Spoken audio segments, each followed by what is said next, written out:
Hello বন্ধুরা, কেমন আছো তোমরা সবাই? আশা করি সবাই ভালো আছো। আমিও ভালো আছি। স্বপ্ন রান্নাঘর তোমাদের সবাইকে স্বাগত জানাই। আজ আমি তোমাদের সঙ্গে শেয়ার করব চিচিঙ্গা দিয়ে দারুণ একটা রেসিপি। তো চলো দেখে নাও আমি কীভাবে করব। আগে থেকে আমি চিচিঙ্গাটা ধুয়ে নুন মাখিয়ে রেখেছিলাম কিছুক্ষণ।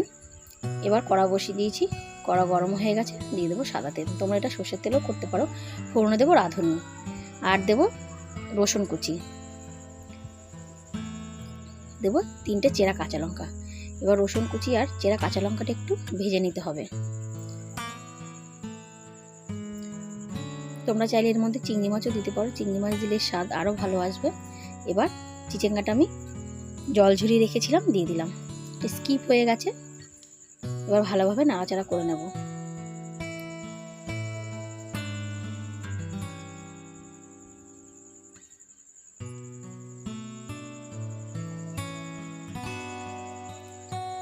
দিয়ে দেবো স্বাদ মতো নুন,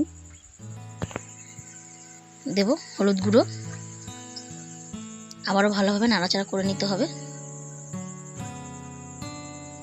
এটা তোমরা ভাত, রুটি, পরোটার সঙ্গে সব কিছুর সঙ্গে তোমরা খেতে পারো। একটু ভালোভাবে নাড়াচাড়া করে নেব।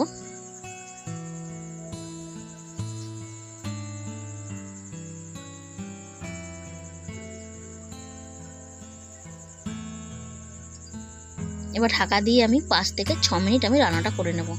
তো 5 থেকে 6 মিনিট পরে আমি ফিরে এলাম। আবার একটু ভালোভাবে নাড়াচাড়া করে নেব।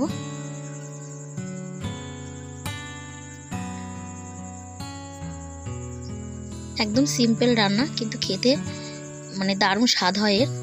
আবারও ঢেকে কিছুক্ষণ রান্নাটা করে নেব। তো দেখো বন্ধুরা কেমন মজে গেছে। এবার ভালোভাবে নাড়াচাড়া করে নিতে হবে। একটু খুন্তি দিয়ে এভাবে চেপে চেপে নেব। দিয়ে দেবো স্বাদ মতো চিনি। এটা চিনিটা দিলে আরও বেশি ভালো লাগবে খেতে।